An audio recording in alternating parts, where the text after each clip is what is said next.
మీ career అంతా observe చేసిన వ్యక్తిగా నాకేమనిపించిందంటే పవర్ స్టార్ పవన్ కళ్యాణ్ గారు ఇప్పుడు ప్రజెంట్ డిప్యూటీ సీఎం హోదాలో ఉన్నారు. ఆయన ఫిల్మ్ రంగానికి చెందిన వ్యక్తి. నాగబాబు గారు, చిరంజీవి గారు వీళ్ళందరూ తెలుసు. సో పవన్ కళ్యాణ్ గారికి కూటమి పార్టీకి సపోర్ట్ ఎక్కువ చేస్తే సినిమా అవకాశాలు మరింతగా వస్తాయి అనే ఒక స్ట్రాటజీతో మీరు ఉన్నారనేది నేను అంట. లేదు, అసలు టోటల్ రాంగ్. అసలు ఇక్కడ స్ట్రాటజీలు అసలు ఏమీ లేదు.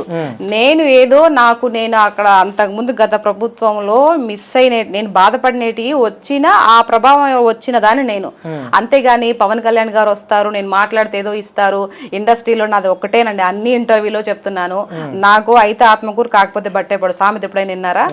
అయితే మూవీలో ఇండస్ట్రీలో అవకాశాలు ఇస్తారు, అవకాశాలు ఇవ్వడానికి టాలెంట్ ఉంటే ఇస్తారండి, లేకపోతే లేదు. లేకపోతే హ్యాపీగా ఇంటికి వెళ్ళి నేను ఈ మాటలు అయితే మాట్లాడుతూనే ఉంటాను, పొలిటికల్ గా ఏదైతే ఉందో మాట్లాడుతూనే ఉంటాను. లేదంటే వ్యవసాయం దగ్గర బర్రెలు పెట్టుకుని బర్రెలు కాసుకుంటానండి, అయినా మాట్లాడతాను. దానికి ఏమంటారు? అంటే అఫీషియల్ గా మీరు ఏ పార్టీకి చెందిన వారు కాదు కదా. అవును, ప్రజల్లో ఒక దానిలాగా నేను విమర్శిస్తానా అంటున్నా. లేకపోతే ఏదన్నా పార్టీలో జాయిన్ అవ్వాలి అది పర్సనల్ కదా. నేను ఏ పార్టీలోకి వెళ్తాననేది ఇట్స్ మై పర్సనల్. అది నేను తర్వాత చెప్తాను. తర్వాత నేను అధికారికంగా నేను ఏ పార్టీలోకి వెళ్తాననేది తర్వాత చెప్తాను. ఇప్పుడు ఎలా ఉన్నాను, ప్రజల్లో ఒకరిలాగా నేను మాట్లాడుతున్నాను అని చెప్తున్నా. అంటే ఉందా జాయినింగ్ ఉందా ఏదైనా పార్టీలో రాబోయే రోజుల్లో? మేబీ అవ్వచ్చేమో.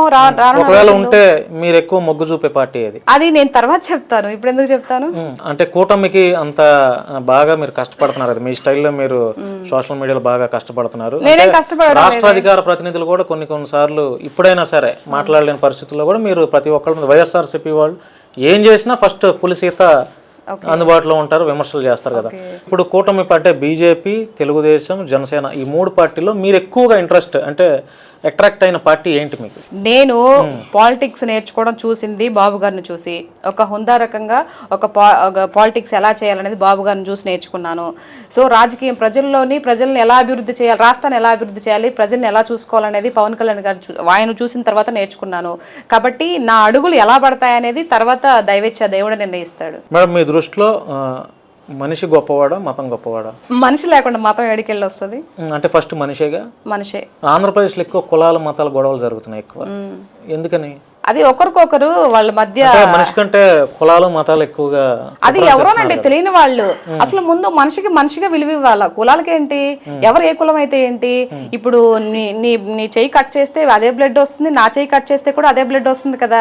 మరి ఏంటి బ్లడ్ లో ఏమన్నా వేరియేషన్ ఉంటుందా? అరే ఇది కాస్ట్ ఫీలింగ్ ఉందా? నాకేం లేదండి, నాకు కులం మతం కాస్ట్ ఫీలింగ్ ఏది లేదు. నేను బడుగు బలహీన వర్గాల ఇంటికి పోయినా మంచినీళ్ళు తాగుతా, వాళ్ళ ఇంట్లో అన్నం తింటాను. అట్లా నాకు అసలు ఆ ఫీలింగే లేదు, మొదటి నుంచి కూడా అంతే.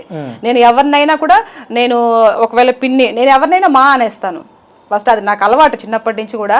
నాకు ఈ క్యాస్ట్ ఫీలింగ్స్, వాళ్ళ ఇంటికి వెళ్ళొద్దు వీళ్ళింటికి వెళ్ళొద్దు, నెవర్ అట్లాంటి ఫీలింగ్స్ నాకు లేవు అసలు. మేడం సొంతూరులో పొలం ఎన్ని ఎకరాలు ఉంది? 1 ఎకరా 20 సెంట్లు ఏమో ఉంది. ఏం పండిస్తున్నారు దాంట్లో? ఇప్పుడు మామిడి చెట్లు వేసాము, మల్లి చెట్లు వేసాము, అంతే. ఫస్ట్ నుంచి అది అంతేనా ఉందా లేదా ఇంకా? లేదండి, ఫస్ట్ నుంచి అంతే ఉండేది. అది కొనుక్కున్నాం మా తాతగారు, మా హస్బెండ్ వాళ్ళ చేసిన ఆయన ఏదో ఆత్మకూరులో ఆయన పేరుతో రావడం, దాన్ని అమ్మిన తర్వాత వచ్చినటువంటి అమౌంట్ తో తీసుకున్నాం. కొంచెం మా కష్టార్జితం కూడా కలిపి అన్ని కలిపి తీసుకున్నాం.